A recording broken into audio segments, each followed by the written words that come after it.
actual era que había mucha banalización y que se centraban en cosas que eran, pues eso, banales.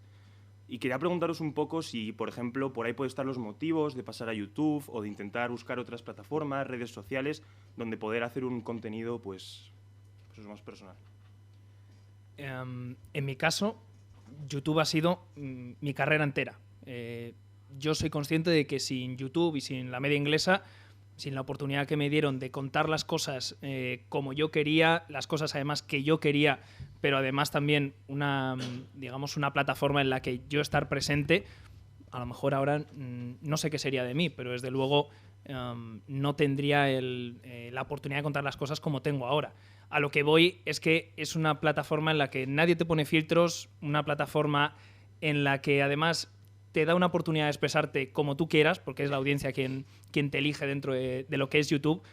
Y creo que eso es lo principal respecto a los grandes medios. Yo lo que suelo decir es que es una tierra de oportunidades literal para todo estudiante de periodismo, porque el único que se va a definir cómo cuenta las cosas, qué cuenta, eres tú. Y eso, cuando he estado en algún gran medio, no ha sido así, al menos por experiencia personal, desde luego. ¿Quieres, Santiago? Bueno, es que yo solamente he pisado YouTube en una colaboración con vosotros y con Miguel Quintana, porque realmente me dan terror las cámaras y ponerme a hablar delante de gente o de una cámara es algo que, para lo que creo que no estoy hecha, pero sí que creo que YouTube es una oportunidad fantástica para todos los que penséis que no hay hueco en el periodismo tradicional, aunque sí que lo hay. Vosotros podéis crear vuestro canal, que tiene muchísimo curro detrás, como veis con ellos. Podéis crear vuestra página, podéis hacer muchísimas cosas para que ese trabajo que vosotros queréis mostrar a la gente haya un sitio donde poder contarlo. Hasta ahí mi experiencia con YouTube. Yo sobre el tema de la banalización, y aquí no sé si Antía, la opinión de Antía será interesante, desde mi punto de vista la banalización tiene una relación causa-efecto con la audiencia. Yo no sé si estáis de acuerdo conmigo en esto, pero yo opino que muchas veces los contenidos banales se publican no porque a alguien le interese publicarlos, sino porque posiblemente son los que generen más audiencia y menos trabajo. Es decir, el ratio es muy alto, esfuerzo-audiencia.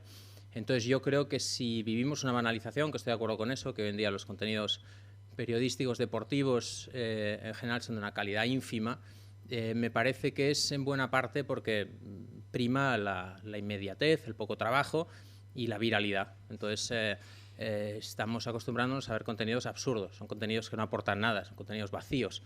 Hoy en día, por buscar un símil gastronómico, nos hemos acostumbrado a comer en el McDonald's todos los días. Ya no somos capaces de distinguir lo que es una buena comida de una comida rápida o una comida de baja calidad. Y me parece que esto pasa con el periodismo deportivo. Es decir, me parece que hoy en día si entras en cualquier medio deportivo y te vas a las noticias más leídas, verás que son 5 cosas absolutamente absurdas. Lo que pasa es que a estos medios les sale a cuenta. Entonces yo creo que muchas veces las plataformas alternativas como YouTube o proyectos independientes ya no es solo que no tengan más opción que irse ahí, sino que es una excelente oportunidad para poder explicar las cosas de una forma diferente sin esa presión de la audiencia que para mí es la que lleva a la banalización. No sé si estás de acuerdo con esta reflexión tan inteligente que he hecho. Súper inteligente, de Gracias. hecho. Sí, estoy de acuerdo, tienes toda la razón. Yo Gracias, a lo mejor... Santiago. de nada, un placer.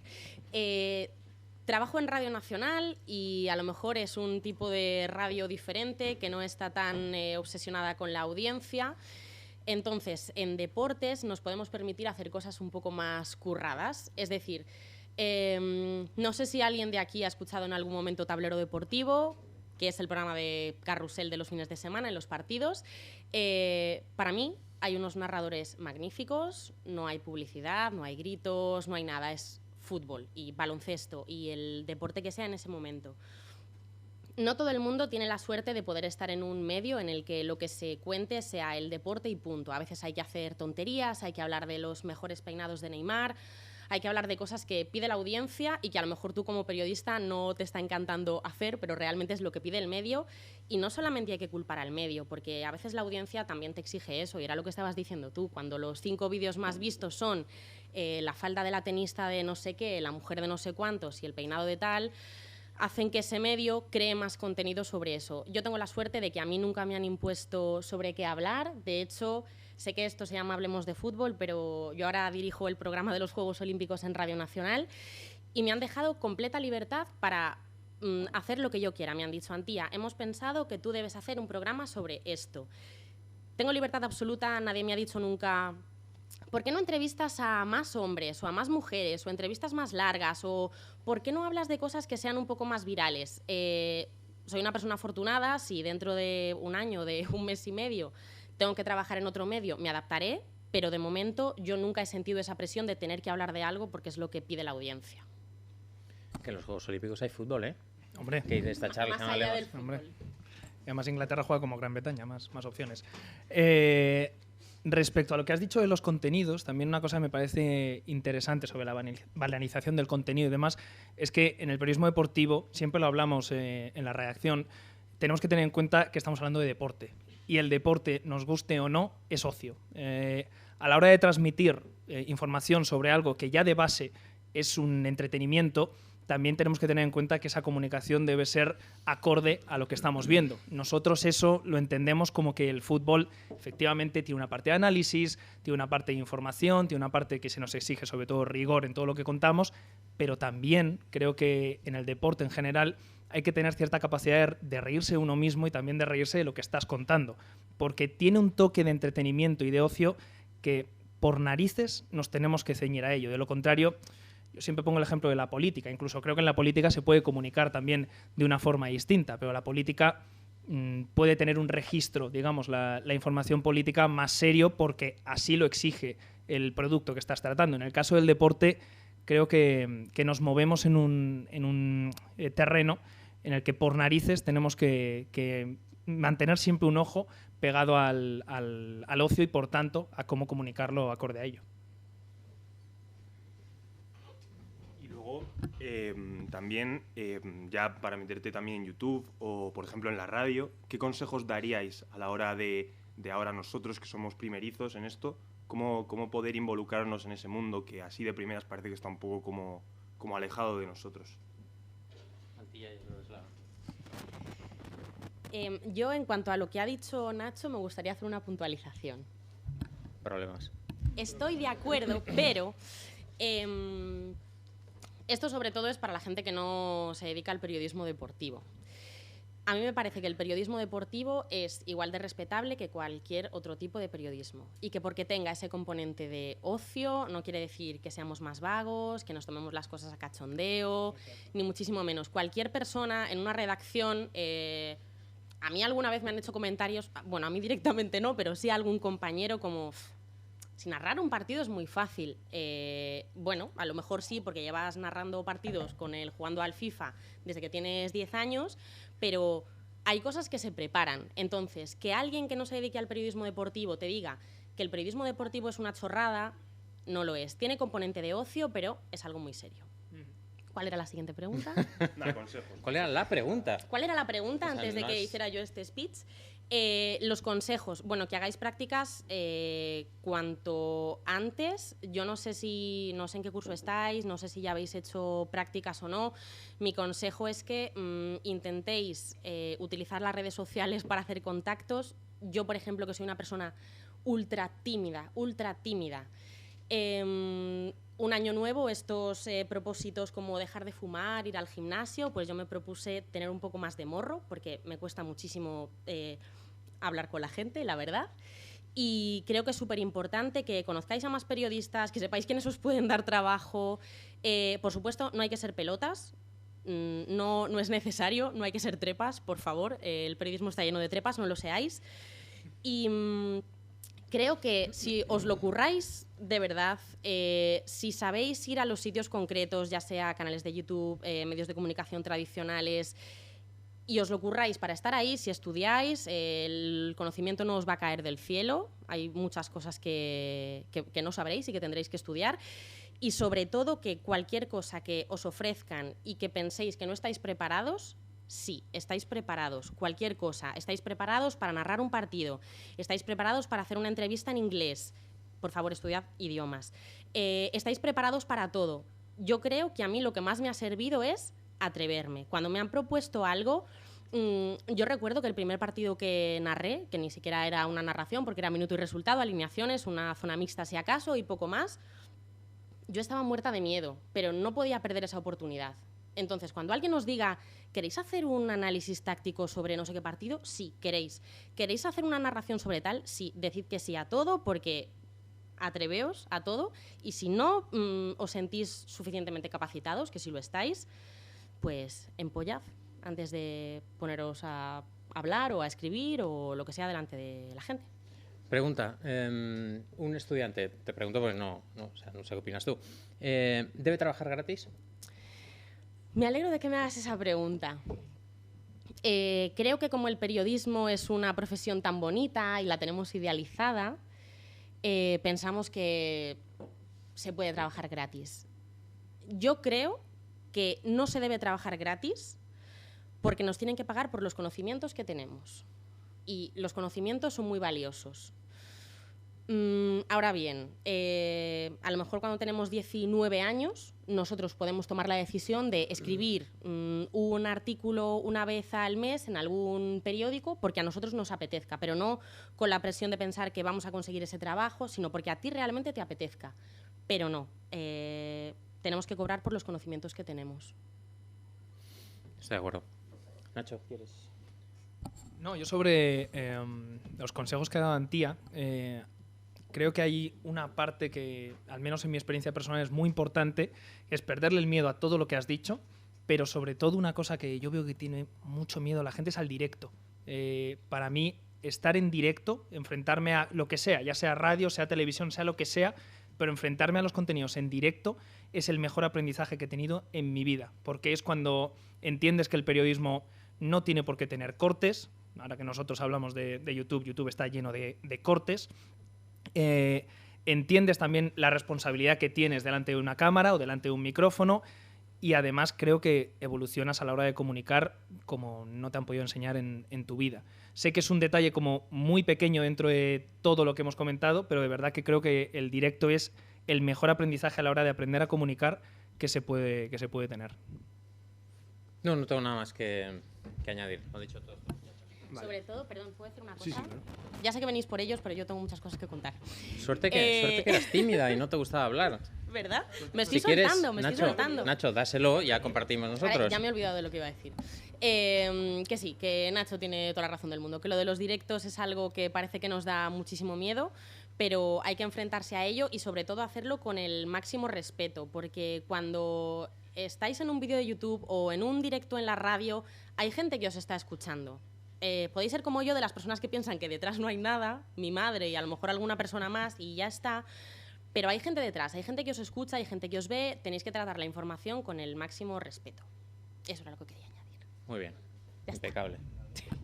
Y luego, ya en otro orden de cosas, con respecto a problemas que a lo mejor pueden tomar el deporte y el fútbol a lo mejor en concreto como plataforma, como el machismo, la homofobia o el racismo, ¿qué respuesta creéis que debe dar el periodista deportivo desde su posición? Pues es una buena pregunta. Seguro que Antía tiene muchas cosas que decir al respecto. Yo también en este caso. Nosotros siempre hemos sido muy beligerantes en estos temas. Yo creo que hay una responsabilidad social importante. Hay una responsabilidad social en los clubes, hay una responsabilidad social en todos aquellos que tienen una imagen pública, jugadores, presidentes, etcétera, y por supuesto también en los medios de comunicación. Nosotros, por ejemplo, imagino que Antía luego tocará el tema del machismo, que además en el fútbol, pues por desgracia hay mucho, es un deporte todavía muy primitivo, donde hay muchísimo machismo. Yo en este caso hablaré brevemente de la homofobia, porque ahora dentro de poco empieza una campaña en Inglaterra que fomenta Stonewall, que es un organismo que se dedica a la lucha contra la homofobia. Nosotros vamos a participar con ellos en varias acciones para tratar de difundir la lucha contra la homofobia, que es un problema muy grave también que afecta al fútbol. Ahora este año hubo un caso bastante sonado en Inglaterra. Hubo una persona que creó una cuenta de Twitter que él afirmaba que era un futbolista de segunda división que era gay. Entonces decía, voy a salir del armario, he hablado ya con el presidente, he hablado ya con el entrenador y voy a hacerlo en tal fecha.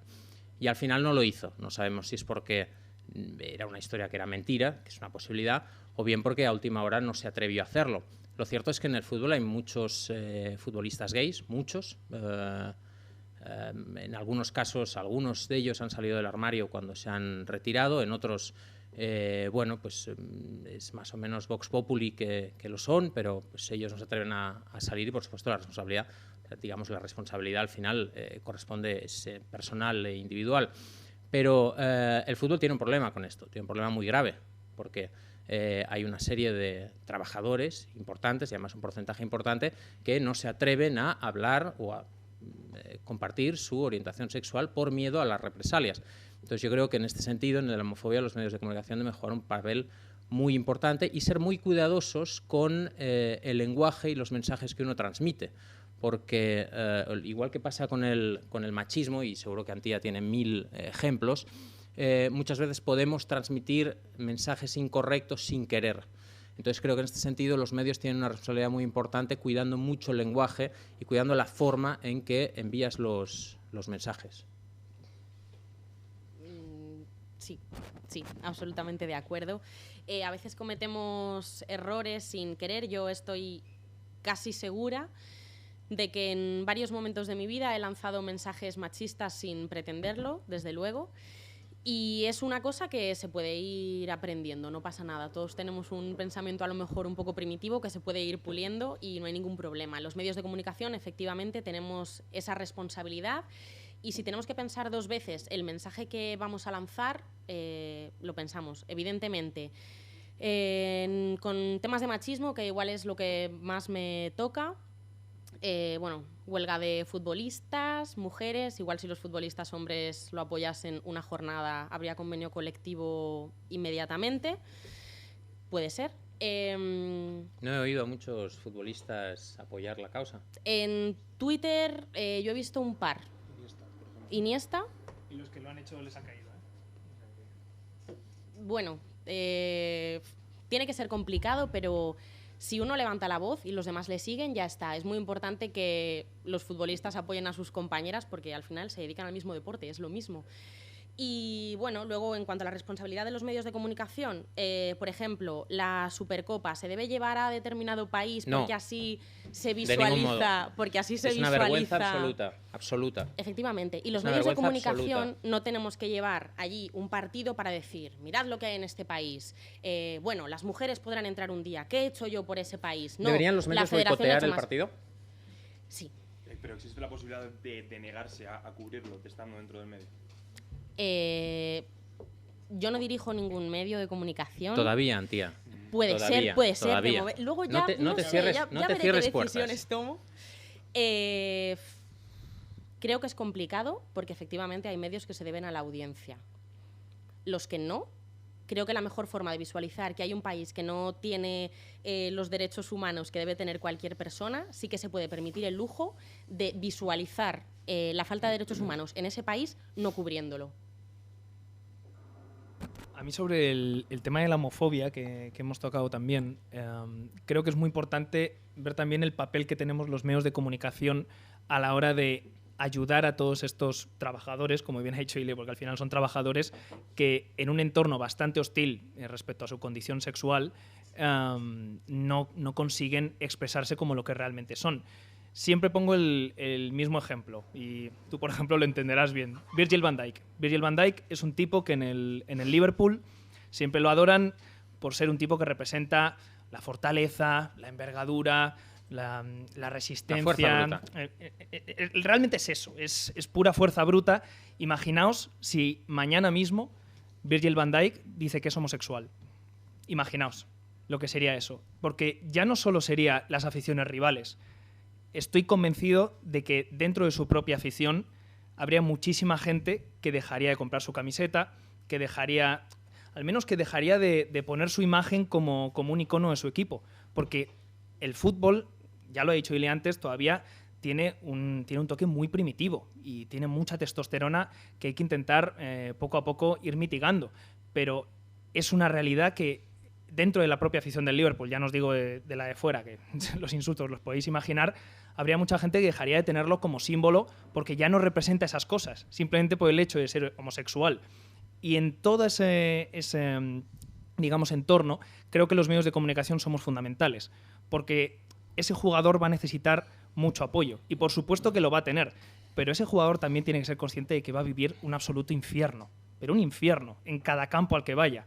Y por parte de la responsabilidad que tenemos los medios de comunicación, creo que podemos ser ese lado incorruptible, por decirlo entre comillas, y que esté siempre del lado del jugador, porque por supuesto, por mucho que pongamos sanciones, por mucho que tengamos cámaras de seguridad, siempre va a haber desgraciados en los campos de fútbol que le va a decir al jugador homosexual de turno que es un marica. Entonces, en ese sentido, creo que los medios de comunicación tenemos que tener muy en cuenta que tenemos que ser esa fuerza que siempre va a estar ahí del lado del pionero que realmente por primera vez en un fútbol europeo salga del armario, como se dice. Y luego me gustaría hacer otro apunte, no sé si estaréis de acuerdo en esto, porque ahora estaba pensando, bueno, tenemos que completar el trío con el racismo. En los últimos tiempos en Inglaterra se ha vivido un repunte del racismo.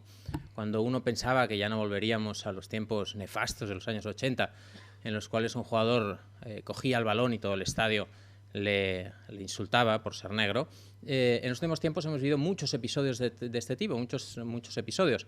Yo conozco muchos en Inglaterra y también, por supuesto, en Italia, seguro que conocéis los últimos acontecimientos. Significa esto, y muchas veces los que nos dedicamos al fútbol nos dicen, bueno, claro, es que el fútbol es un deporte de brutos, ¿no? Que es lo que se decía en Inglaterra en los años 80. Bueno, al final el fútbol es un reflejo de la sociedad.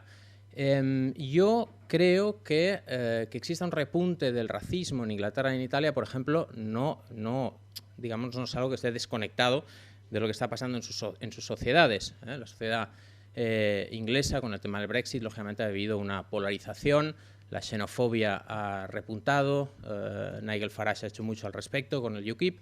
Entonces yo creo que, digamos, el racismo es un reflejo de lo que en el fútbol, es un reflejo de lo que pasa en la sociedad. No sé si estáis de acuerdo con esto, que muchas veces nos dicen, no, es que en el fútbol son unos animales. Bueno, ya es que esto está en la sociedad.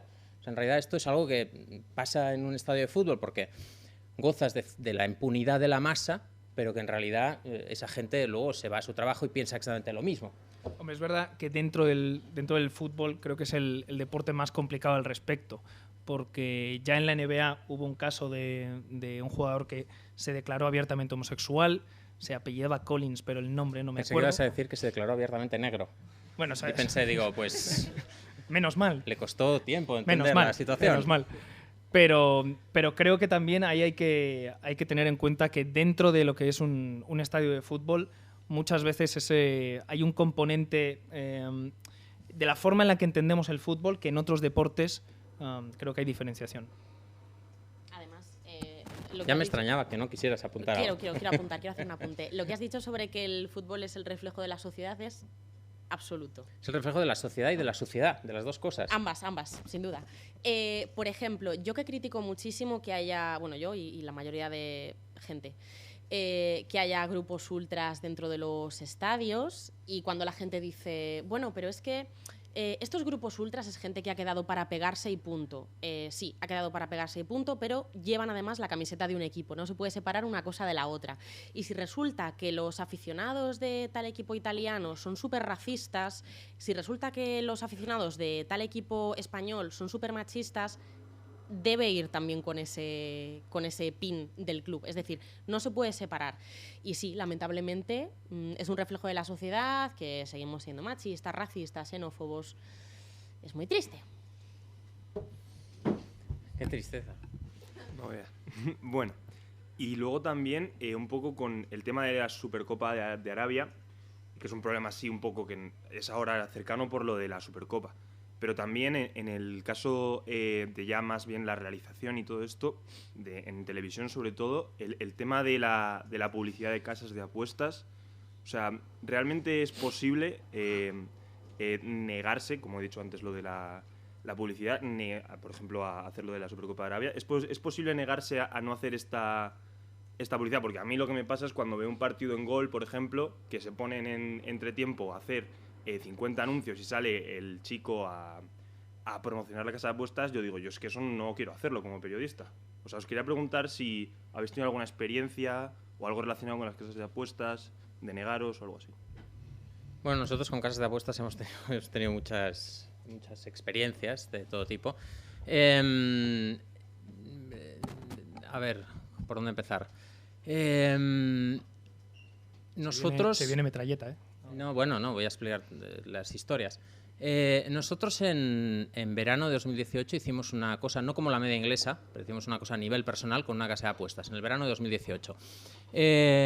Yo, la verdad es que en aquel entonces no era muy consciente, yo no he apostado en mi vida, no es algo que no me interesa lo más mínimo, soy muy malo además, o sea, siempre que he apostado algo he perdido. Entonces hicimos eso y en aquel entonces me di cuenta de cómo operaban las casas de apuestas, porque esta casa de apuestas con la que hicimos esto en verano de 2018 nos explicó cómo funcionaban. Aquello ya me empezó a dar un poco de náuseas y cuando acabó aquello pues decidimos decirles que no queríamos seguir de ningún modo ni estar asociados con ellos ni nada. A partir de entonces se ha ido creando una cierta concienciación social sobre el tema de las casas de apuestas. Nosotros en verano de 2018 lo entendimos rápidamente y dijimos que nunca jamás tendríamos ninguna relación con casas de apuestas y lo hemos mantenido hasta el día de hoy. Entonces, primer punto, ¿es posible negarse? Sí, es posible negarse. ¿Es caro negarse? Es muy caro negarse. No os voy a dar las cifras nuestras, pero nosotros podríamos quintuplicar nuestros ingresos si aceptáramos casas de apuestas. Podríamos quintuplicar nuestros ingresos. Entonces, nosotros afortunadamente estamos en una situación en la cual, digamos, nuestros principios todavía en la balanza pesan más que eso, pero si el día de mañana, en nuestro caso no lo sé, pero digamos que para proyectos independientes, es decir, lo que no quiero es criminalizar a la gente que patrocina casas de apuestas. Yo también entiendo que la gente tiene que vivir. Ese es un debate, es decir, nosotros podemos permitirnos renunciar a mucho dinero. Nosotros renunciaremos al mes, no he llegado nunca a explorar la cantidad exacta, pero quizás renunciamos a 10.000 euros al mes. Hay gente que esa es lo que, o sea, su proyecto, que su proyecto siga adelante, requiere de eso. Entonces, en la balanza es, ¿qué hago? ¿Cierro el proyecto que tengo o me tapo la nariz y colaboro con casas de apuestas? Nosotros hemos decidido no hacerlo y creo que nos mantendremos así, no hay motivos para no hacerlo en el futuro. Pero hay gente que lo acepta, lo cual me parece que, o sea, lo entiendo que lo acepte. Y yo lo que creo es que tiene que existir una regulación externa. Yo lo que creo es que ahora mismo es, en fin, es barra libre el tema de las casas de apuestas. Uno conecta a la radio, como comentabas tú. A mí como consumidor me resulta francamente desagradable.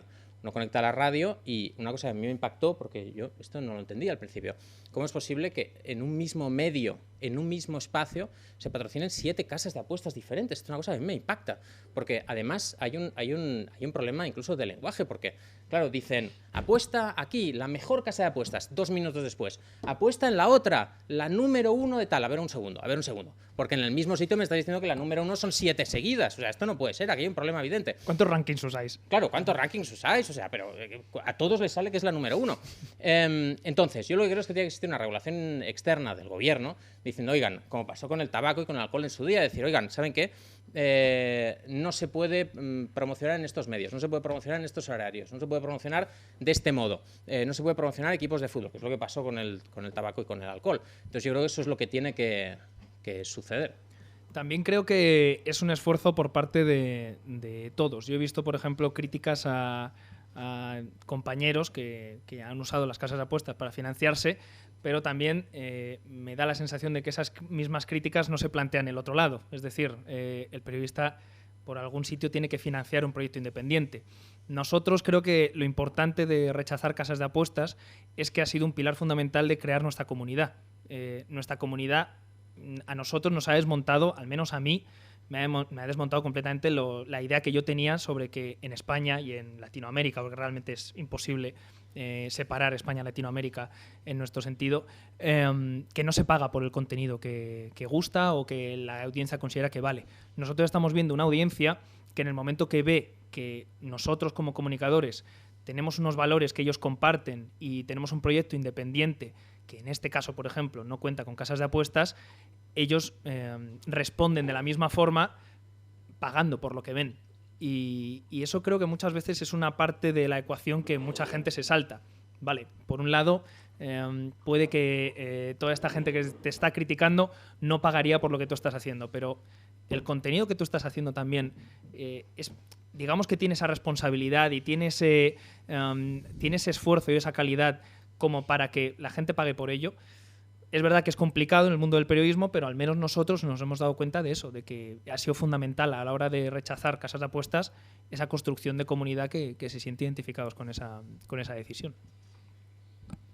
Yo, desde luego, estoy completamente en contra de que haya tantísimos anuncios de casas de apuestas porque la ludopatía es un problema real. Yo tengo muchos amigos que mientras están viendo un partido apuestan desde el móvil y es una cosa que no me gusta nada porque una pequeña tontería se puede convertir en un problema y la ludopatía ciertamente es un problema como el alcoholismo, por lo tanto tendría que haber una regulación, eso sin ninguna duda. Ahora bien, en cuanto a lo de que haya medios de comunicación y compañeros a los que no les quede más remedio para financiarse que contar con una casa de apuestas, no se puede criticar. No se le puede pedir a una persona que cobra 2 duros que rechace una casa de apuestas. A lo mejor a ti te va muy bien y puedes hacerlo, pero no a todo el mundo le va tan bien y si su única forma de ingresos es esa, no se puede criticar. A mí no me gusta, me parece que las casas de apuestas se aprovechan de la ilusión de la gente, a lo mejor no para hacerte millonario, pero sí si necesitas llegar a fin de mes, sobre todo porque cada vez hay más casas de apuestas en barrios como el mío, que es Carabanchel Bajo. Por lo tanto, es un problema y creo que los medios de comunicación hacemos un flaco favor a la gente teniendo tantos anuncios de casas de apuestas. Pero insisto, no se puede criticar si es la única forma de mantenerte. Eso es un poco a lo que yo iba con el punto de que me da la sensación de que mucha gente está dispuesta a criticar de primeras esa tendencia a financiarte con casas de apuestas, pero en cambio no está dispuesta a financiar el contenido que haces. Y ahí me parece que hay cierta hipocresía. Por cierto, un detalle más que quería dar, que ahí también me siento un poco identificado. Yo, por ejemplo, este debate lo he tenido bastante a la hora de pensar en mi papel, por ejemplo, como comentarista en DAZN. En el momento que DAZN meta algún tipo de publicidad en casas de apuestas, yo sé que en mi posición quizás de comentarista no me voy a ver implicado en este sentido. Pero ahí es donde creo que tú, Antía, sabes más por los medios en los que has trabajado. Pero creo que también hay un punto ahí difuso bastante complicado. Yo me siento cómodo y me siento bien conmigo mismo porque mi proyecto, que es la media inglesa, coincide con mis valores y con mi forma de ver este asunto. Pero del mismo modo, evidentemente, marcando mis límites, pero en DAZN hay un punto que tú no puedes, en DAZN o cualquier medio de comunicación, tú eres un empleado de ese medio de comunicación, hay un punto que tú no puedes controlar. Eso es un poco a lo que voy también. Pues sí. Una pregunta, creo. Vale. Yo tengo una pregunta y obviamente no voy a negar que la ludopatía es un problema evidente y que las casas de apuestas deberían ser reguladas como has explicado, pero ¿no crees que muchas veces es como un argumento fácil que utiliza el público? O sea, me explico, tú a veces pones un tuit criticando que X equipo le va a patrocinar una casa de apuestas y ese tuit va a coger más retweets que si pones un tuit criticando el racismo en Italia. ¿No creéis que es un poco que se utiliza como un arma arrojadiza a pesar de que es un problema y que hay gente como Maldini, que todo el mundo le quiere, que está completamente relacionado con un montón de casas de apuestas y que a él no le dicen nada, no porque está aparte y es como parte del público, creo que utiliza las casas de apuestas como moneda o sea, como ataque hacia proyectos que no les gustan, no por el hecho de patrocinar casas de apuestas, sino porque no le gusta lo que hacen. Sí, Porque es verdad. A Maldini sí le caen, ¿eh? Sí, a Maldini sí le Le cae. caen. Pero Sí, no, pero tu punto, entiendo tu punto y estoy de acuerdo. Es verdad que las casas de apuestas se han convertido en algo que está muy mal visto y entonces sirve para atacar a la gente. Hay un debate que no hemos abierto aquí que también me parece interesante, que a nosotros nos lo dicen muchas veces, cuando nosotros decimos, no, nosotros no colaboramos con casas de apuestas. Entonces mucha gente nos dice, pues es una tontería porque al final es la libertad individual de cada uno, ¿no? Mucha gente te dice, bueno, es una tontería porque aunque tú patrocines una casa de apuestas, tú no estás obligando a nadie a apostar. Bueno, es verdad, pero al fin y al cabo estás aumentando la notoriedad de esas casas de apuestas y las estás dando a conocer. Estás dando a conocer un producto que que es, en fin, que es dañino para la sociedad. Entonces, estoy de acuerdo con lo que tú decías y me parece que también existe esa otra vertiente de mucha gente que se protege de alguna forma de ese modo, ¿no? Diciéndose, bueno, al fin y al cabo yo no obligo a nadie a apostar, ¿no? Es como cuando este debate, claro, yo soy más mayor que vosotros, desde luego, pero este debate ya existía con el tabaco y con el alcohol. No, oigan, pero que Marlboro aparezca en la televisión a todas horas no obliga a nadie a fumar. Bueno, ya no obliga a nadie a fumar, pero todos los niños ven la televisión y ven el tabaco. Y no te lo venden como algo malo. Es decir, cuando anunciaban Marlboro, no te decían, hey, compra Marlboro, vas a morir de cáncer, pero cómpralo igualmente. No, te lo vendían como una cosa fantástica. Y es lo mismo con las casas de apuestas. ¿Qué te venden las casas de apuestas? Que te vas a hacer millonario. Es el impuesto de los pobres. Realmente es un debate en el que la solución última no está en manos ni de periodistas ni de consumidores, sino en una instancia mucho más alta. Igual que pasó con el tabaco y con el alcohol, desde luego. Creo que había otra pregunta. Sí, que esta era una pregunta más para Antía. Antes has hablado de que no te gusta hacer diferenciación entre periodistas y periodistas deportivos, pero ¿no crees que es más fácil llegar a un punto determinado especializándote en algo? No. Te voy a explicar por qué. Por mi experiencia, aunque admito que antes de venir aquí le he preguntado a varios compañeros de la redacción para reforzar mi argumento. Yo estudié un año de Derecho, porque quería ser presidenta del gobierno, no quería ser periodista. Luego ¿Esto es en serio o no? Sí, esto es en O sea, serio. Esta era tu ilusión. Sí, yo quería ser presidenta del gobierno, pero luego decidí pasarme al lado sido una gran presidenta, de los buenos. Insisto, no Gracias. te cierres puertas. Nunca, no se sabe. No. Entonces, yo en el periodismo deportivo acabé de casualidad.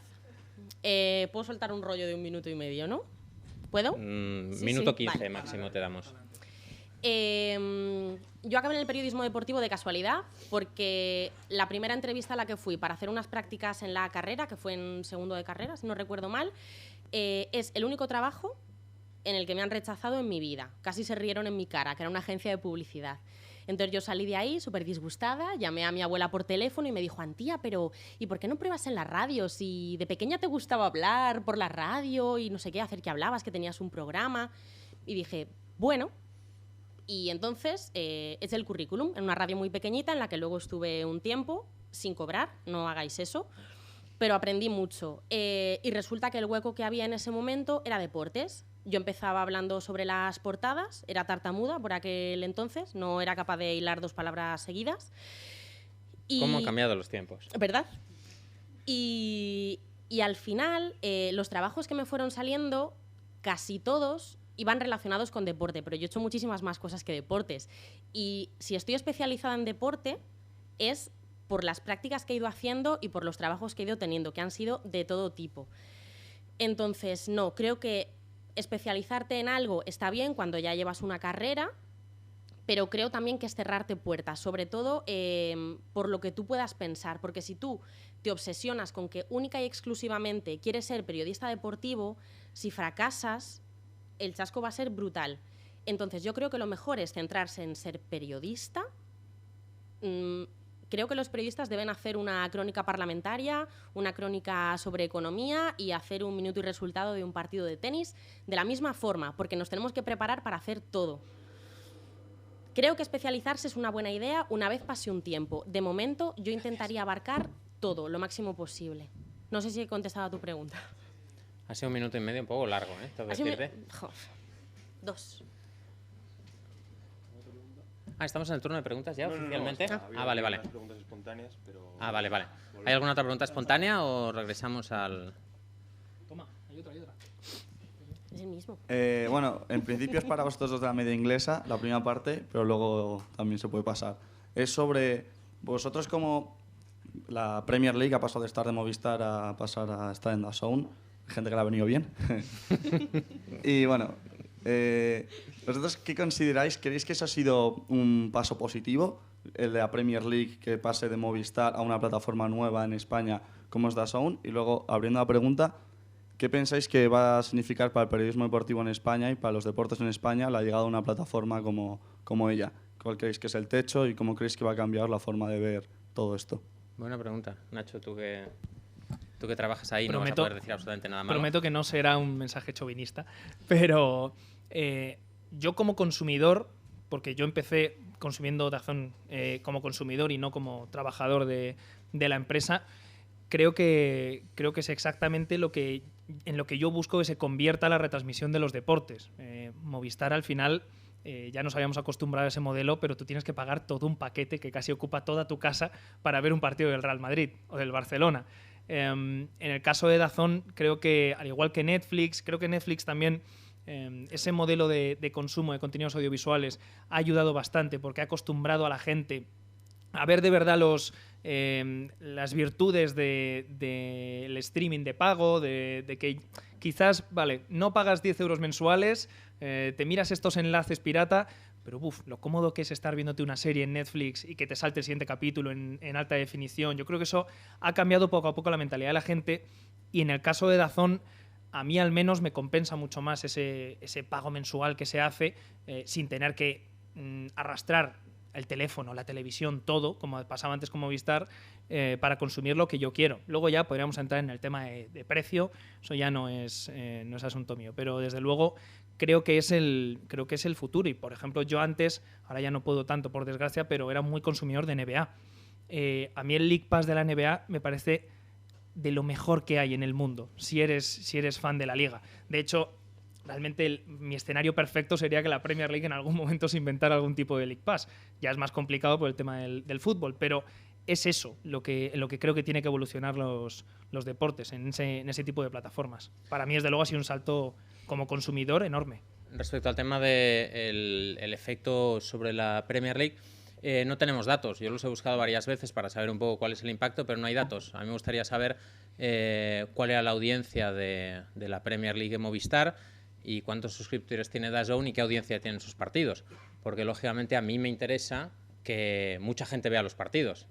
Entonces, me he interesado en buscar esos datos y no son públicos. No se puede saber cuál es la audiencia actual de los partidos de Premier League. Lógicamente, a mí me interesaría que fuera más, y de hecho que fueran abiertos sería fabuloso, como antiguamente en la 2, pero esos tiempos ya no volverán, porque es un producto, lógicamente, muy caro y que necesita plataformas privadas. Yo sospecho, la verdad es que no lo sé, basándome un poco en nada, pero yo sospecho que la audiencia actual es menor.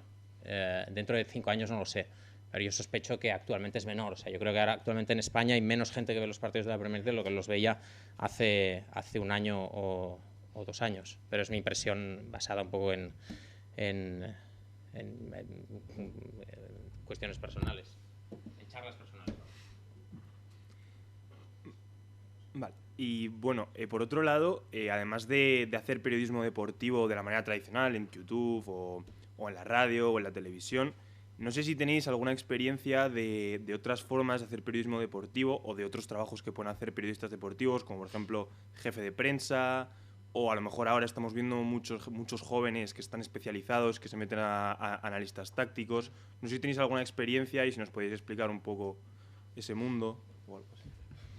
Yo tengo experiencia despidiendo a un jefe de prensa. Esto es una historia totalmente verídica que no he contado nunca, pero yo trabajé en México, ahora os dejo la palabra, pero es que me ha hecho gracia esto. Yo trabajé 5 años en México en un club de segunda división y despedí al jefe de prensa. ¿Merecido? Porque era malísimo. Era malísimo. Básicamente, claro, primera pista para saber que un jefe de prensa es muy malo, que no lo veas nunca. O sea, yo me acuerdo de llegué al club y al cabo de 2 semanas alguien me dice, mira, este es Pepito, el jefe de prensa. Digo, un momento, llevo 2 semanas aquí, no lo había visto tú todavía. Es posible que despidieras a una persona que no existía. Claro, y digo, ¿qué hace este tío? Entonces descubrí que básicamente cobraba por no hacer nada. Es decir, era un tipo que trabajaba en la televisión y supuestamente usaba sus contactos en la televisión para llevar a jugadores y promocionar los partidos y tal. Luego no hacía nada. Y lógicamente le despedí al cabo de un mes. Al cabo de un mes estaba despedido. Le di chance 2 semanas para que se, digamos, recondujera la situación. Le dije, a ver, mira, ponte las pilas y ejerce de jefe de prensa. Fue absolutamente incapaz y ya la gota que colmó el vaso es totalmente verídico. Una mañana me despierto, voy a trabajar, muy bien, todo, tal, no sé qué. Llego a mi oficina y desde la oficina se veía el campo. Y lo veo entrenando con el primer equipo. Dije, a ver. Entonces era futbolista. A ver. Dije una de dos, o tenemos un futbolista muy malo en la plantilla o este cabrón no hace nada. Y era la segunda opción. Y entonces bajé y le despedí ahí mismo. Le dije, mañana no vengas más ya. dice, bueno, mañana tampoco pensaba venir. Digo, bueno, pues el día que pensabas venir no vengas. Y le despedí. Y esta es mi experiencia con jefes de prensa. ¿Te has despedido a alguien? No, yo no he despedido a nadie, pero sí que he dado con... Ha dicho más cosas, ¿eh? Jefe de prensa... Sí, con jefes de prensa... No, pues continúa. No, digo que más, o sea, Sí, otras opciones. Yo nunca he sido jefa de prensa, pero sí que es cierto que en uno de estos momentos de querer abarcar más y no especializarme en algo concreto, estudié un cursillo de estos así breves sobre comunicación corporativa, que creo que en el fondo me ha ayudado mucho. Estuve llevando durante un breve periodo de tiempo el equipo de eSports del Leganés. Esto es secreto, nunca lo he dicho porque no quería que se me relacionase nunca con ningún equipo de fútbol, pero me gustan los eSports. Estás dando muchas exclusivas. Presidenta del gobierno, jefa de eSports... Sí, así es. Y bueno, a mí me parecía algo muy divertido porque acompañaba a los jugadores cuando les invitaban a programas de radio, llevaba las cuentas de Twitter, resultados de los partidos... Es algo muy interesante y ser jefe de prensa no tiene por qué ser algo aburridísimo. No sé, a lo mejor si pensáis en ser jefe de prensa de una farmacéutica, a lo mejor no es que sea la alegría de la huerta de trabajo y a lo mejor no vais súper felices a trabajar, pero al final os van a dejar redactar noticias, vais a poder llevar cuentas de Twitter, Facebook, Instagram. Las redes sociales ya lo sabéis, pero son súper importantes. Y luego desde el otro lado, como periodista, he dado con jefes de prensa un poco capullos o un poco vagos o un poco que no saben muy bien hacer su trabajo, porque los periodistas no son los enemigos, son personas que quieren entrevistar a los jugadores o a los deportistas de ese equipo y los jefes de prensa deben facilitarlo. Por ejemplo, en el caso del Leganés, que estuve varios años cubriéndolo, no he dado con mejores jefes de prensa en mi vida, porque aparte de ser todo el equipo de comunicación, son creativos, han conseguido llevar al Leganés, pues la gente les encantan sus carteles, sus tweets, lo de los viernes en Butarque, todo esto. Aparte, han conseguido que los periodistas no seamos buitres, que estemos todo el día, van a cambiar de entrenador. Entonces, han conseguido que respetemos los momentos complicados del club, hasta un límite, evidentemente, somos periodistas, a base de tratarnos como a personas. Pues mira, en este momento no te podemos dar una entrevista, pero la semana que viene tienes a quien tú elijas. Es un tira y afloja un poco, pero bueno, ser jefe de prensa también te hace tener contacto con la prensa y creo que es un trabajo bastante entretenido y que tiene muchas salidas. Sí, a mí la verdad es que el jefe de prensa me parece un trabajo muy divertido. Lo más pesado, lo digo por mi experiencia, no como jefe de prensa, pero trabajando con el jefe de prensa, es que normalmente los jugadores, yo no sé si Antía es un poco tu experiencia, te dice lo mismo, los jugadores nunca quieren dar entrevistas ni quieren hacer nada. Entonces, básicamente, la lucha del jefe de prensa es convencer a la gente de hacer su trabajo. Yo lo sé porque muchas veces venían a llorarme a mí todos. O sea, viene el jefe de prensa y me dice, oye, es que tenemos que llevar a un tío para que lo entrevisten en la tele y no quiere ir nadie. Entonces yo tenía que llamar al jugador y decir, oye, mira, aquí en tu contrato, además de jugar a fútbol, tienes que hacer también las labores asociadas. Entonces tenía que convencer a los futbolistas de que fueran. Esto es lo que me parece más pesado en jefe de prensa, pero como trabajo me parece muy divertido. Pero yo creo que los jugadores tendrían que tener claro que dar entrevistas y salir en zona mixta es bueno a para una hora, ellos. Que no hagan esperar 2 horas a los periodistas, forma parte de su trabajo. Y que además es bueno para ellos. Sí. O sea, si realmente saben gestionar su imagen, esto les va a ayudar el día de mañana. Por ejemplo, otro de los ejemplos de a qué cosas os podéis dedicar, que yo hasta el año pasado nunca lo había experimentado, pero bueno, lamentablemente el trabajo de periodista no firmas hoy y ya te jubilas en el mismo medio. Pues hay que tocar varios palos, puede haber periodos de tiempo en los que no tengáis trabajo, pero yo, por ejemplo, el año pasado estuve haciendo un documental, que era una cosa que nunca se me había pasado por la cabeza, que lo hemos estrenado ahora en Amazon, y ha sido un trabajo muy complicado, precisamente porque había que intentar convencer a los jugadores de que nos diesen una entrevista, que es verdad que la mayoría de los jugadores eran un poquito complicados, como Rubén Semedo, porque tiene una historia así un poco... Pero bueno, nada que decir de él, ¿eh? Nos atendió fenomenal mucho antes que otros. Pero eso, ellos tienen que saber que si Semedo sale en un documental así con pinta de buen chico, con su hija, tal, pues igual puede cambiar su imagen. Y los jugadores, cuando están en una zona mixta, ellos deberían saber que si lanzan un mensaje, eso es lo que va a llegar a la audiencia y que es importante hablar con la prensa. Trabajar en productoras, como guionista, como redactor, también es una opción que no sea trabajar en un medio tradicional. Tu documental se llama Las cárceles más peligrosas de España. Era el nombre del documental. Es muy interesante, está en Amazon. La condición para quedar con Semedo es que fuera un espacio abierto, por lo que pueda pasar.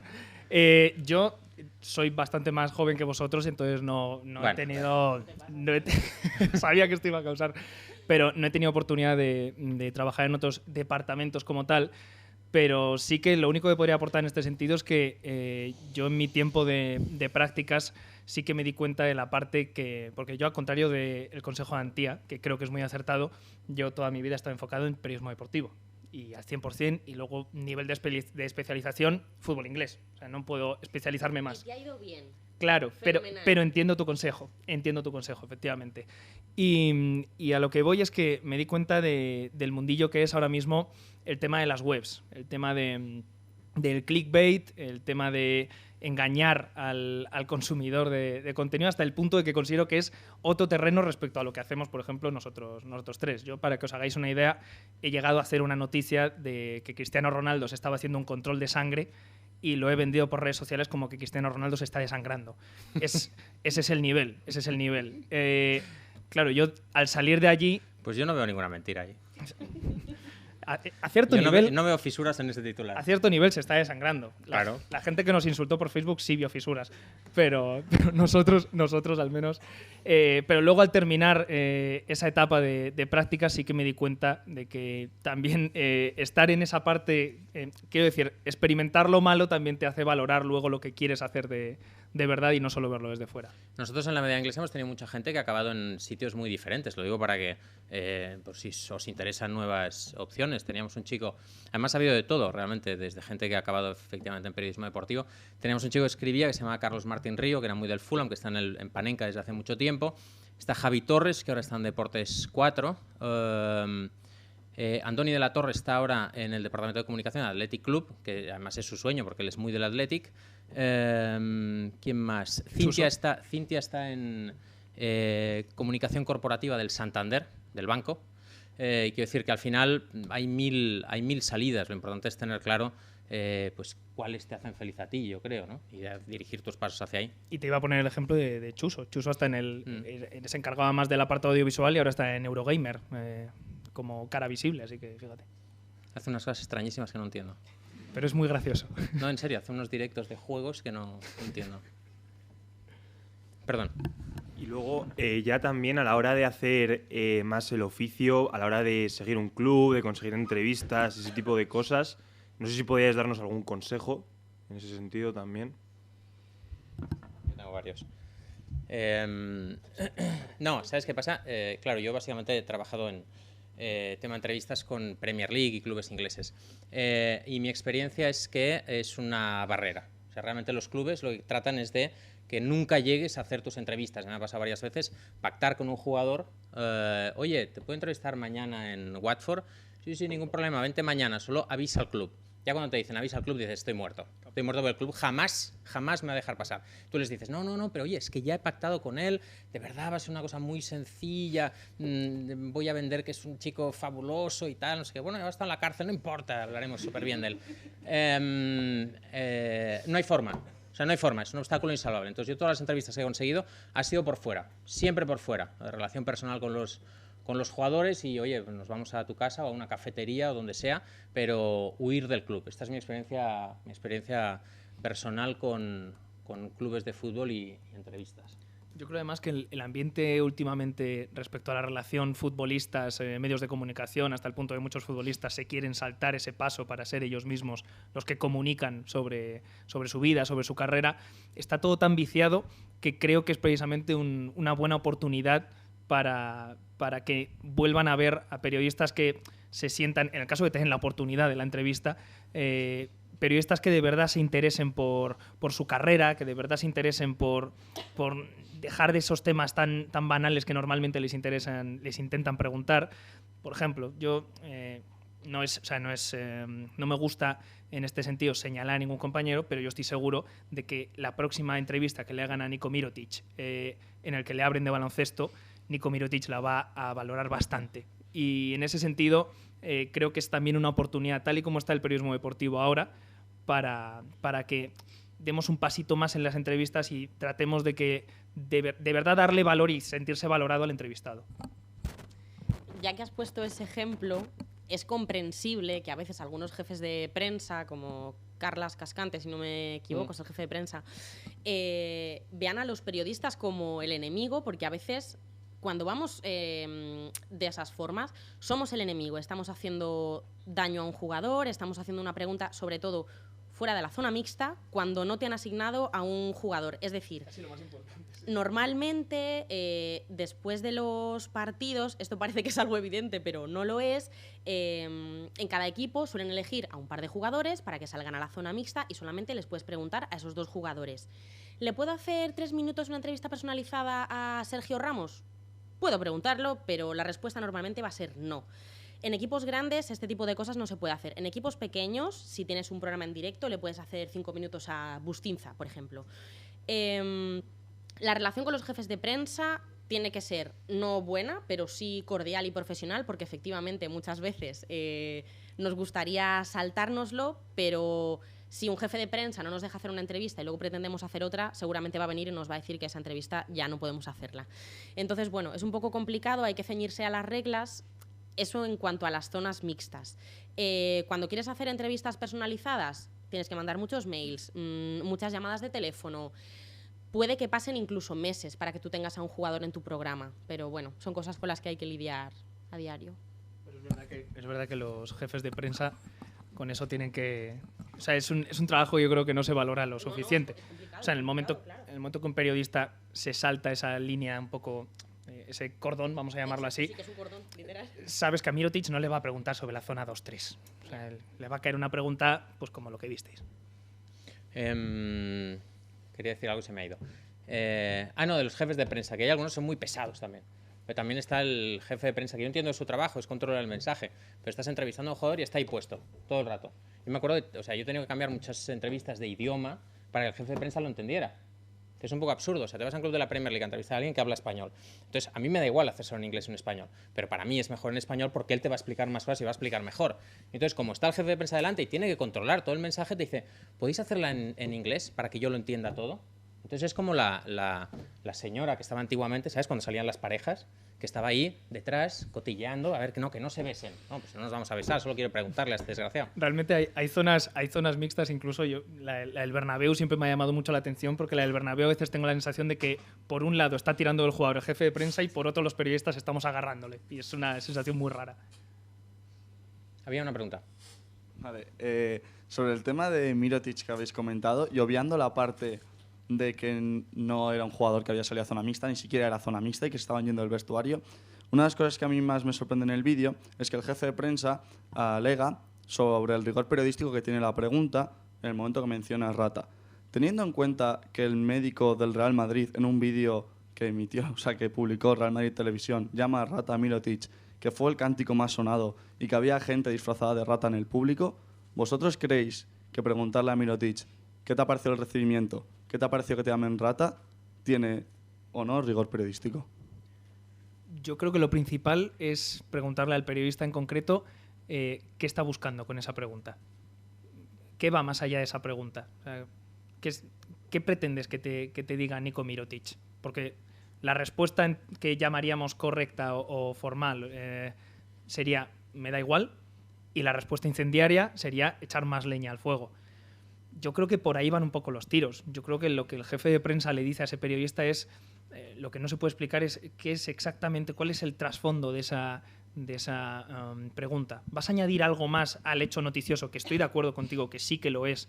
El hecho de que se le llame rata, el hecho... Vale, hasta ahí estamos todos de acuerdo. Pero ir al jugador y preguntarle, además, hacerle esa pregunta, ¿cuál es el fin? Más allá de, por supuesto, conseguir el titular incendiario. A mí es el momento en el que cuando te planteas eso dices, efectivamente estoy haciendo una pregunta que no tiene ningún rigor. Yendo más allá de esto, una cosa que yo me doy cuenta también estos días es que nadie sabe hacer una pregunta. Nadie sabe hacer una pregunta. Están los que, porque escucho muchas ruedas de prensa, están los que incluyen su opinión en la pregunta. Es decir, hacen 5 minutos, no, porque claro, ya habéis jugado con 3 y tal, entonces ellos se han cerrado atrás, entonces os ha costado entrar por bandas, tal, no sé qué. Y cuando acaba Superorata no hay pregunta. Es, hola, ¿qué tal? Yo venía aquí a lucirme y a explicar mi historia. Que es lo que entronca con lo que decíamos antes, que es decir, aquí no venimos a escuchar tu historia. O sea, tú eres un periodista, aquí venimos a escuchar lo que tiene que decir. Y luego hay mucha gente que hace preguntas que ya sabemos la respuesta. O sea, como en el caso este de la rata. Oye, ¿qué te ha parecido que te llamen rata? Pues mal. O sea, hay que evitar preguntas que ya sepamos la respuesta. Oye, ¿te ha gustado marcar un hat-trick? Sí, pues sí, la verdad es que sí. Hay que intentar hacer preguntas. Es difícil hacer preguntas, ¿eh? Realmente es difícil hacer preguntas inteligentes y sobre todo que nos cuesta mucho conseguir entrevistas, yo pienso mucho en las preguntas, porque en función de las preguntas vas a tener una entrevista interesante o no. Entonces, realmente pienso para que él explique las cosas que uno quiere que explique. Entonces, ¿te ha gustado que te llamen rata? Me ha encantado, ha sido un sueño hecho realidad. Otros clásicos. Acaba el partido y debuta alguien, ¿no? Oye, ¿qué? ¿Te ha hecho ilusión debutar? Sí, me ha hecho ilusión debutar. Entonces, son preguntas que fomentan una respuesta muy corta y que ya sabemos. Estas preguntas que aportan. Es verdad, es que estoy harto de ver estas preguntas. Me pongo muy nervioso escuchando ruedas de prensa porque pienso, pero nadie piensa las preguntas que hace. Nadie piensa las preguntas que hace. No hay cosas que preguntar. Perdón, era el momento de indignación. Sí, creo que es muy complicado lo de preguntar. Yo tenía un jefe que siempre se reía, no dejéis que nadie se ría de gente de otras áreas, que decía que los periodistas deportivos, cuando hacemos una pregunta en zona mixta, un equipo pierde y entonces no pudo ser. Eso no es ninguna pregunta, es algo que es obvio y estamos acostumbrados a hacer eso. No, por favor, intentad modelar un poco la pregunta. Sobre lo de lucirse en rueda de prensa, no es necesario. La pregunta es para el entrevistado.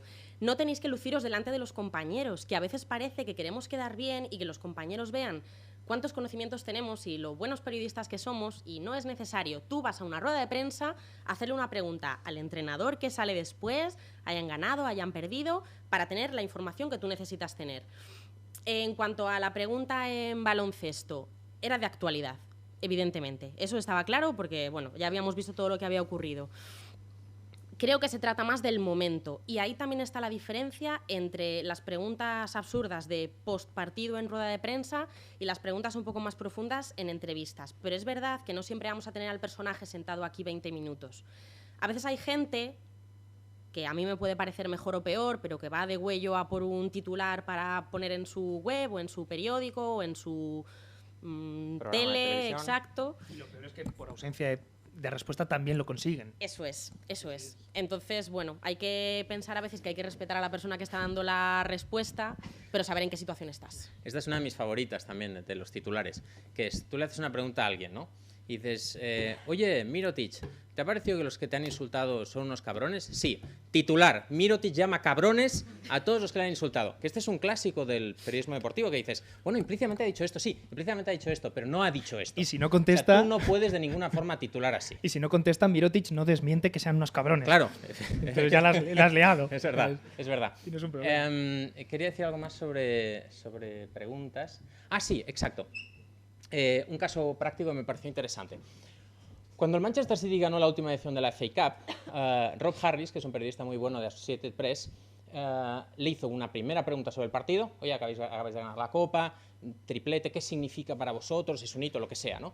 Y siguiente pregunta fue, oye, Pep, ¿tú cobras parte de tu salario de forma no declarada directamente de los Emiratos? Esto provocó una reacción furiosa de Guardiola, que dijo, oye, yo acabo de ganar la Copa, no estoy aquí para responder a estas preguntas. Entonces el periodista, luego, en este debate que se armó en redes sociales, decía, bueno, oye, yo he investigado, porque es un periodista de investigación, yo he investigado todo esto y tengo demostrado que Roberto Mancini, uno de los antecesores de Guardiola, cobró directamente a los Emiratos para reducir el límite salarial del club. Como nadie en el club me contesta, porque no me contesta Ferran Soriano, no me contesta nadie, yo tengo que hacerle esta pregunta a alguien del club. Entonces, le voy a hacer la pregunta al entrenador. Entonces, a mí me parece la pregunta es pertinente, me parece que está bien hecha y sobre todo me parece que el periodista es valiente. Es valiente porque tienes que plantarte en una rueda de prensa después de ganar una copa ante un entrenador como Guardiola, que tiene mucho peso, y decirle delante de todo el mundo, oye, ¿tú has cobrado dinero fuera de tal? A lo cual, por supuesto, Guardiola no respondió. Este es otro asunto. Pero a mí me parece que en rueda de prensa lo que se tiene que ser es menos adornado y menos hablar de ti y más ser valiente y hacer las preguntas que nadie se atreve a hacer. Nadie se atreve a hacer. Entonces lo que hay que ser sobre todo es valiente, me parece. Que en relación con el tema del clickbait, con lo que ha dicho el compañero del vídeo que ha salido del médico del Madrid en el vestuario y otros tipos, por ejemplo ahora la Liga también graba la salida de los jugadores del vestuario o se mete dentro del vestuario, quería preguntaros, porque sí que sabemos que hay ciertos partidos que tienen más rivalidad, que son más calientes, etcétera. ¿Dónde está el límite? Porque sí que es cierto que existe esa motivación, ¿no? Que hay que animar al jugador de alguna manera antes de salir al campo o directamente contar algunos detalles de la vida privada que no nos interesan a ninguno. ¿Dónde está el límite del periodismo? ¿Hasta dónde tenemos que estar dispuestos a llegar? Aquí hay una anécdota, bueno, que me hizo mucha gracia el otro día. Sobre todo es lo que tú dices, ya no tanto entrar hasta ese nivel, sino luego el límite que se pone el propio periodismo. El otro día me vi un resumen que venía era una televisión estadounidense, de un partido del Sheffield United. Colaron una cámara en el túnel de vestuarios. Es el Sheffield United. Si te esperas que van a recitar poesía para animarse... ¿Qué quieres decir con esto? Que los muchachos del Sheffield United son tipos... ¿Estás faltando al respeto? Son tipos que, como luego se vio en el micrófono, el tema es que se metieron dentro del túnel de vestuarios y vieron que se estaban animando pues con un lenguaje bastante soez. Y la propia presentadora dijo poco después... le pedimos disculpas a todos los aficionados por el lenguaje que acaban de escuchar. Es un poco ese punto, hasta dónde... o sea, vale, te introduces ahí, pero luego, ¿dónde está el límite que tú mismo te pones? Quiero decir, ¿qué esperabas escuchar en una arenga de...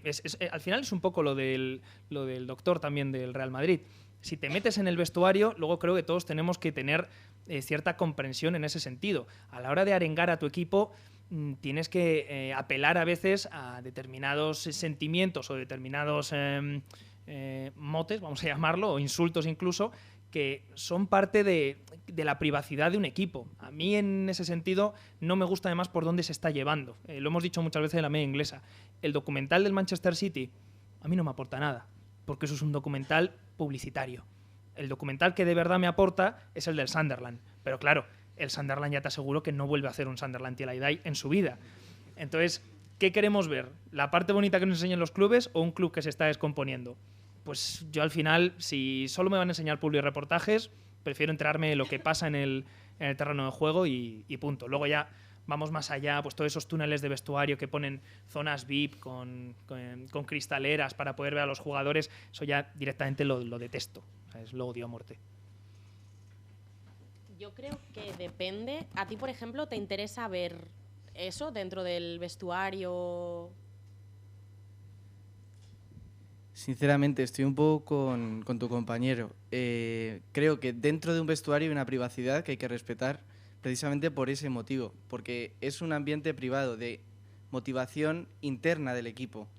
Yo puedo entender que haya gente que le guste y que quiera verlo. Yo, personalmente, no quiero verlo, porque sí que juego a deportes, yo practico rugby en concreto. En mi vestuario se dice de todo antes de salir a un campo para motivarse. Sinceramente, no creo que lo que decía tu compañero, se espere nadie que allí vayan a decirte cosas bonitas antes de salir a un campo. Entonces, a nivel periodístico puede estar bien. A nivel personal, no me interesa. Yo te voy a poner otro caso, por eso he preguntado para saber qué opinión tienes. Imagínate que no es entrar a un vestuario para ver lo que dice el equipo rival antes de enfrentarse al otro equipo. Imagínate que es la charla en el descanso de un equipo que puede o no bajar a segunda división. Lo que se dice dentro de ese vestuario, a mí me parece la leche. A nivel informativo, mucho. Ahora bien, si el equipo se deja, si el entrenador quiere y tal, tú puedes meter a lo mejor una cámara con toda la discreción del mundo. Eso informativamente me parece súper interesante. Lo otro, pues yo como periodista tampoco es que me encante, sinceramente. Ahí está el punto. Tú que tuviste el acceso al Huesca. Sí, bueno, o sea, era claro, un ejemplo, pero podía ser en cualquier otra situación. Pero por eso te digo, a mí lo que no me gustaría es lo que tú has dicho. El Manchester City me da acceso a a la charla en el descanso, el partido contra el Leicester que se están jugando la Liga. Sabiendo cómo trata el Manchester City estos temas, luego sé que me va a cortar la parte que le interesa y van a aparecer todos pues héroes de película de Nolan. Pero claro, pero en ese sentido, a ti, por ejemplo, te dieron acceso. ¿Qué tipo de acceso? Después de mucho pelearlo. Claro, pero entonces yo estoy de acuerdo. El problema es que considero que es una utopía que los clubes tengan al final ese acceso. Vale, siguiendo este tema, vamos a poner el ejemplo del club que va a bajar a segunda división, sea el Huesca o sea el que sea. Vale, El español. vamos a coger el español. Gracias, muy amable. Jornada 38, a ti te dejan, te tienes permiso para poder entrar con una cámara muy pequeña y dices, coño, es la oportunidad de mi vida. Y de repente Darder empieza a soltar una cantidad de barbaridades increíbles para motivar a los jugadores, tal, incluso en la primera parte Vargas ha fallado todo y le insulta, tal, etcétera, y eso se publica. O sea, bueno, y tú tienes la decisión de publicarlo o no. ¿No entra un poco la hipocresía de, vale, yo entro al vestuario porque creo que tengo una buena exclusiva y luego ya, no sé cómo explicarlo, pero es como, si todo ha ido bien y el equipo encima no desciende, tal, pues perfecto, lo publico y, joder, quedan como los héroes. Y si no, lo publico y la culpa es tuya por, ¿qué hacías ahí con una cámara para grabar cómo Darder pegaba a Matías Vargas? Yo lo primero que tengo que decir es que lo veo como una situación bastante real y bastante susceptible de suceder. Bueno, hay un debate interesante sobre... O sea, en realidad tú lo que planteas es un debate que tenemos muchos cuando tenemos según qué contenidos, ¿no? Y en fútbol pasa mucho con información, que a ti te hacen participar de una información que es la bomba y en algunos casos tienes la duda de si publicarla o no. Mira, te voy a poner un caso personal real. ¿Cuándo fue lo del West Brom? Hace 1 año y medio, 2 años.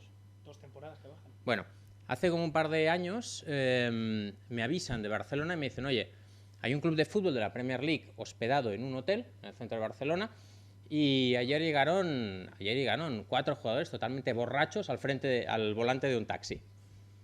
Digo, bueno, potencialmente es una información que me interesa. Entonces me pongo a investigar y consigo el teléfono del tipo que estaba en la recepción y los vio llegar.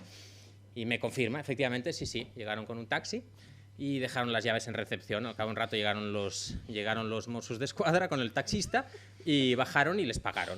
Es un robo bien. Es un robo, en fin. Digamos que eran malos futbolistas y peores ladrones. El caso es que en toda esta historia yo me entero, buscando, de muchas más cosas, que involucran al entrenador, que involucran prostitución, que involucran miles de cosas. Y ahí, más allá del hecho de que tú, antes de dar una información, sobre todo una información de este tipo, que te puede caer una demanda importante, yo algunas cosas tenía bastante contrastadas. Pero ahí efectivamente entra un dilema sobre ¿esto realmente es importante que la gente lo sepa? A ver, es que para no explicaros lo que pasó realmente, pero imagínate tú que te enteras que un futbolista, por ejemplo, ha sido infiel a su esposa, por ejemplo, ¿no? Imagínate que hasta te dan las fotos, ¿no? Y dices, mira, este futbolista ha sido infiel a su pareja. Bueno, es una información, es una exclusiva. El tema aquí es, ¿esto aporta algo? ¿Esto es necesario que alguien lo sepa o forma parte de su vida privada? Entonces yo en aquel caso del West Brom dimos la parte de información que nos parecía importante a nivel deportivo, que es 4 tipos han robado un taxi y han dejado al taxista en el McDonald's con unas hamburguesas. Nos parecía importante básicamente... En un viaje para preparar la jornada. O sea, nos parecía importante porque se habían ido ahí a hacer una sesión de team bonding y estaban en descenso. Entonces era una información que era importante respecto al futuro deportivo del equipo, que luego estuvo en segunda división como no podía ser de otro modo. Pero hay toda una parte de esa historia que nosotros pensamos que no tenía ningún interés periodístico y nos la callamos y nunca se ha sabido y creo realmente que hicimos bien y que no era importante compartirla. Yo creo que es importante sobre todo en el momento en el que se dé. Tú estás hablando de algo de actualidad que se publique en el informativo de mañana por la mañana o en la web esta noche y tal. Creo que los clubes tienen parte de privacidad que, como está comentando, no tenemos por qué contar, porque efectivamente si un futbolista le es infiel a su mujer, a los lectores les da exactamente igual. Si hay parte de contenido que sí que afecta al día a día deportivo del equipo, lo cuentas. El ejemplo que yo te estaba poniendo es para algo que se graba hoy, con permiso del club, evidentemente, y se emite dentro de 2 meses. Creo que eso es completamente distinto y que creo que sí que aporta algo más.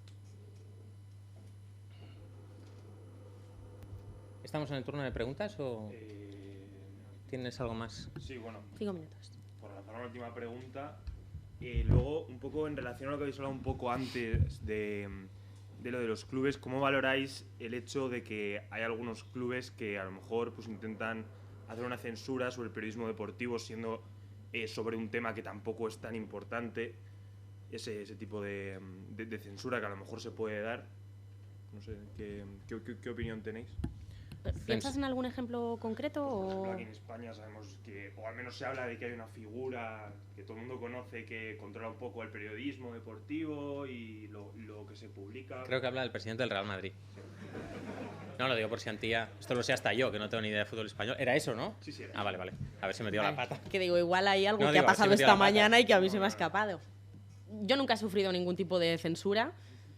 Mi cobertura del Real Madrid fue bastante breve, pero no tuvo nada que ver con eso, así que no te puedo decir. Yo sí. Yo fue en la época de... Bueno, fue en el momento en el que el Real Madrid de Benítez saca a Cherisev al campo contra el Cádiz. Sí, ya podéis imaginar el resto. Están saliendo a relucir grandes No, momentos pero, del deporte pero, actual, ¿eh? pero es verdad, ya que preguntas, robando es taxis, que es la realidad. muy El bien. día fue muy gracioso aquello porque el día después de que Cherisev se cargue al Real Madrid y sea el mejor jugador del Cádiz, esto es así. Hubo una llamada donde yo trabajaba y ese día no se habló ni una sola línea sobre el Real Madrid, ni una. Es la única experiencia que yo he tenido, pero esto es una realidad, porque fue la orden que nos dieron desde arriba y tampoco tengo problema en contarlo porque creo que es un problema grave en el mundo del periodismo. Así que eso también lo hablamos normalmente, Ili y yo, de que es una bendición absoluta no solo ser independientes, sino también tener esa lejanía respecto al fútbol español y tratar el fútbol inglés. Del mismo modo, pues supongo que con el tema, por ejemplo, del dinero o la financiación alegal, vamos a decir, del Manchester City, pues en el terreno en Inglaterra muchos periodistas se encontrarán con problemas al respecto cuando tengan una información. Pero ya os digo, la única experiencia que yo he tenido es así. No sé si alguien tiene alguna pregunta. Abrimos turno de preguntas. A ver, es que ahí al fondo han hecho 14 preguntas. ¿Os la habéis estado pasando? Qué Bueno. bienvenidas son, ¿eh? A mí, cambiando el tercio, me gustaría preguntar si vosotros, desde vuestra experiencia personal, recomendáis a la hora de dedicarse al periodismo deportivo el máster deportivo, o sea, el máster que se hace sobre periodismo deportivo, o si por el contrario os parece mejor opción, pues por ejemplo, dedicarse más a realizar prácticas en medios de comunicación, o bueno, o no sé si a lo mejor complementar ambas opciones. No sé si ya habéis tenido experiencia habéis hecho máster deportivo No tengo o... absolutamente ni idea. Yo me lo planteé durante casi toda la carrera, pero yo esto siempre lo digo. Yo la suerte que tuve es que este señor me dio la oportunidad. Si no me hubiera dado la oportunidad... Todavía lo lamento a día de hoy. Sí. A diario me lo hice, Las además. peores decisiones que he tomado en mi Me lo vida. hice a diario.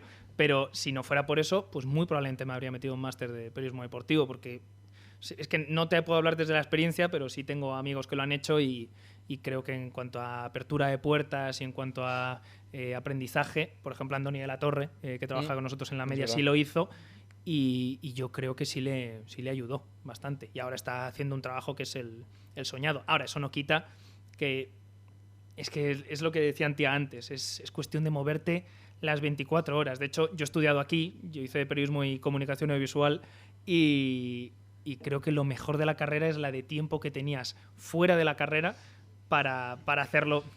Qué cabrones, ¿eh? ¿Cómo se ríe? Lo hemos vivido todos. Pero la de tiempo que tienes fuera de la carrera para dedicarte a lo que sea, a proyectos personales, a todo lo que sea relacionado con el periodismo. Porque veo a un montón de gente que estudia otras carreras y tiene el tiempo para la carrera y lo justo. Luego, más allá de eso, no puede ir más allá. Y eso hay que aprovecharlo.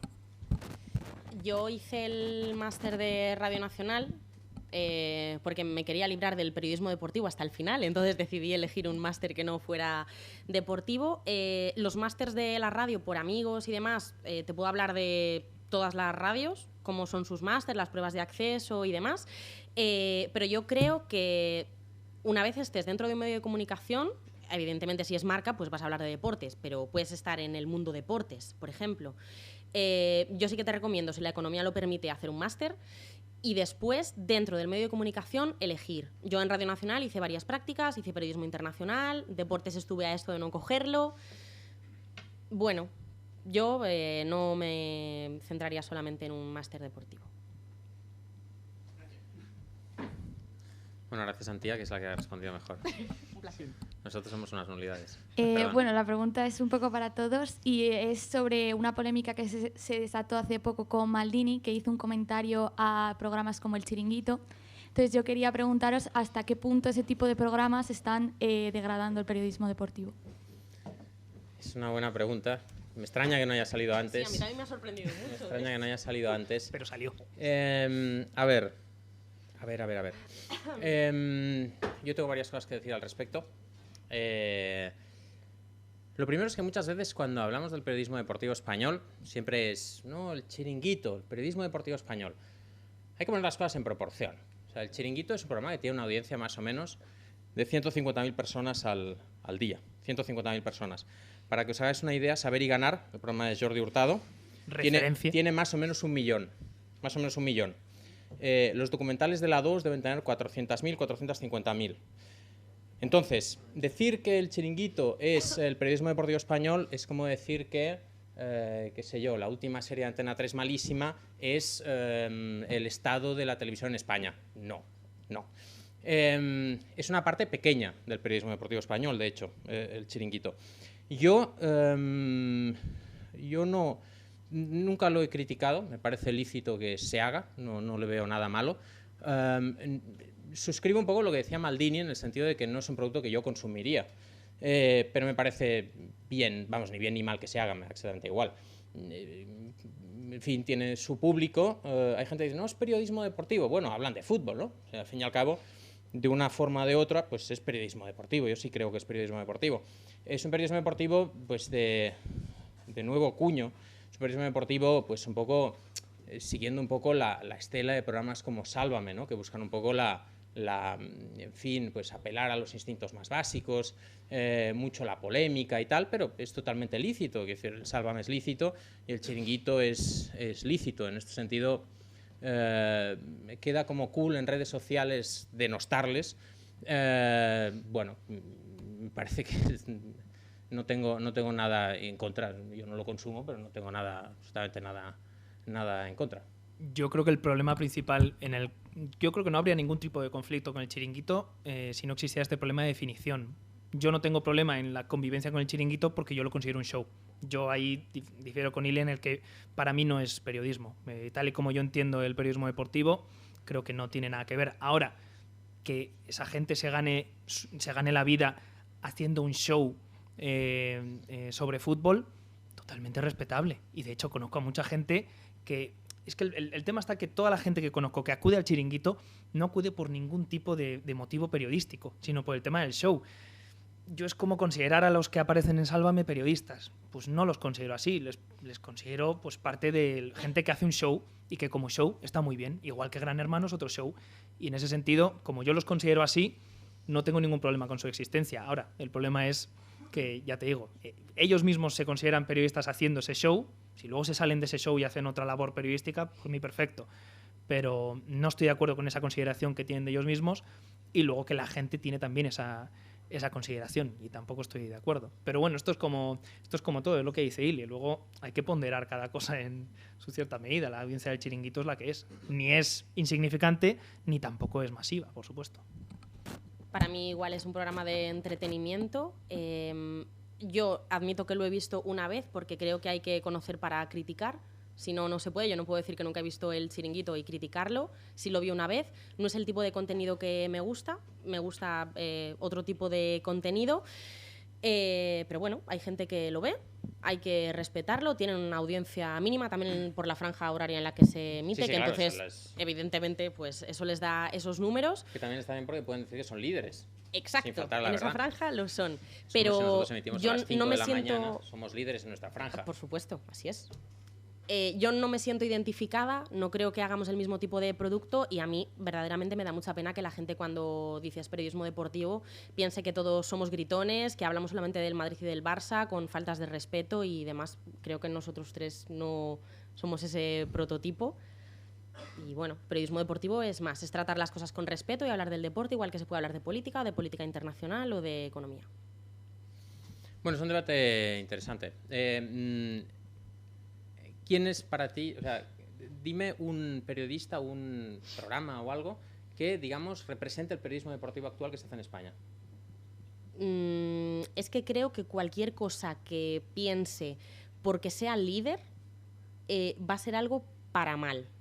Por ejemplo, a mí me parece que, es verdad que voy a barrer para casa, pero a mí Tablero Deportivo me parece un programa maravilloso, maravilloso, porque aunque la narración, lógicamente, es básicamente de fútbol, tratan muchísimos deportes, no se centran solamente en el Madrid y luego cuando juega el Villarreal... No es representativo del periodismo, claro, pero que se hace generalmente. Representativo... Yo no pienso tanto en líder como algo que sea representativo de lo que se hace, sea bueno o malo.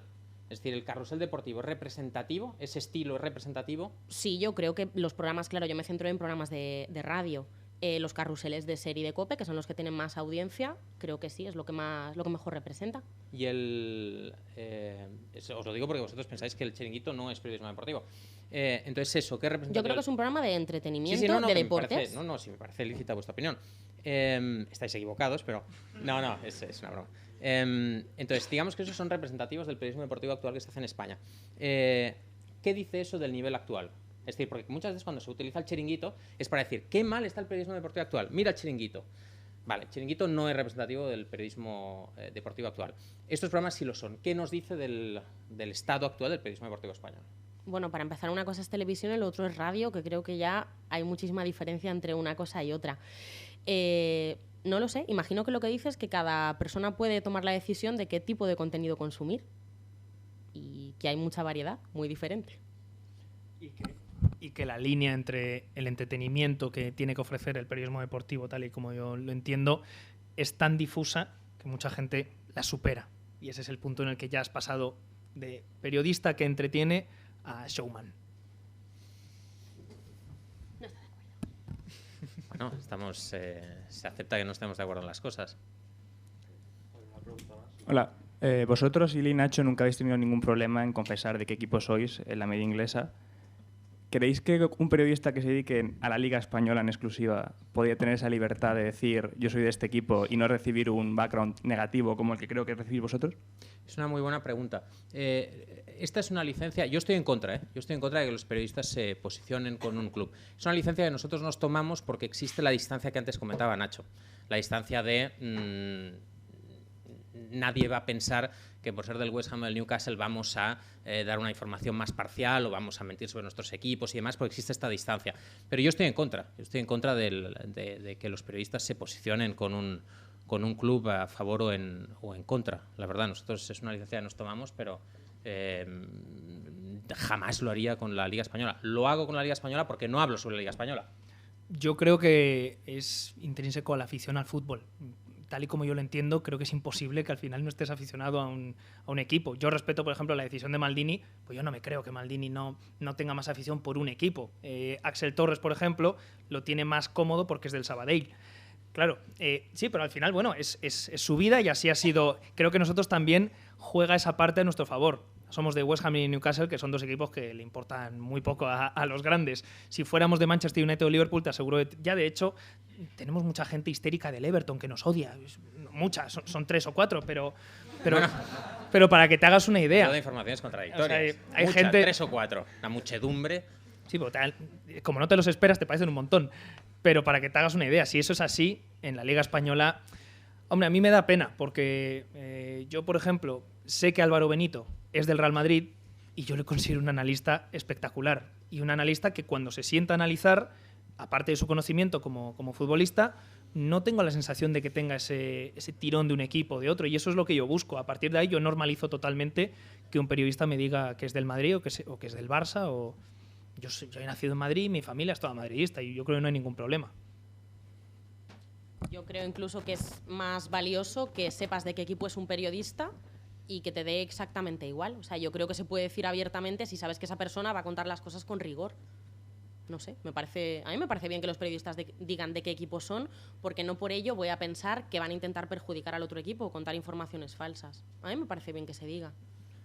No estamos de acuerdo, macho. No estamos de acuerdo. Creo que no hay más tiempo, que nos van a echar. ¿Nos van a echar? Nos van a echar de la clase. Este sería un último... Os la hago en el directo. Perfecto, entonces. Perfecto. Bueno. ¿Ya lo acabo? ¿Qué ha dicho? La pregunta que queda. Vale. Bueno, que eso, que... Pero había una pregunta ahí, ¿no? Sí, pero es que no sé, me están diciendo que ya que... La ultimísima. Pues venga, va. Ultimísima. Venga. A ver, vosotros como periodistas deportivos veis mucho fútbol porque os encanta el fútbol, pero no llega un punto donde a lo mejor os raya que os invita un colega a unas cervezas para ver a la Real Sociedad y decís, no puedo más, porque habéis visto al Sheffield United contra el Brighton. Absolutamente, yo acabo hasta las narices del fútbol. Mi esposa me dice, no, pero si a ti te encanta. Digo, ¿tú crees que a mí me encanta un lunes a las 9 de la noche, después de haber pasado todo el fin de semana viendo 14 partidos, ver un West Brom Derby County? No, lo hago por trabajo. O sea, a mí me gusta ver... De los 14 partidos que me veo completos a la semana, me gusta ver 11. Los otros 3 los veo a regañadientes, porque me parecen aburridísimos, no me gustan y preferiría hacer otras cosas. Esta es mi opinión personal. Lo que pasa es que yo ya he visto mucho más fútbol que Nacho. Igual Nacho todavía tiene más. ya tiene... No me pongan los dos mejores. Pero, sí, hombre, realmente estoy de acuerdo en el sentido de que nosotros siempre decimos que solo hacemos liga inglesa, ya no solo por cuestión de tiempo, sino también por cuestión mental. O sea, si después de verme un partido del Burnley me tengo que ver el que sea, aunque sea un partido vistoso de la Liga Española, no, mi cerebro ya no da para más. Y además creo que al nivel de profundidad que nosotros llegamos de especialización en una liga, no creo en que sea posible compatibilizarlo con un nivel similar con otra liga. Creo que no hay tiempo directamente. Eso ya da para otro debate, la figura del analista de fútbol internacional, pero por la experiencia propia, con una liga vale. Por vida social y por salud mental. Bueno, pues muchas gracias a todos por venir y nada, muchas gracias a vosotros por acudir. Gracias.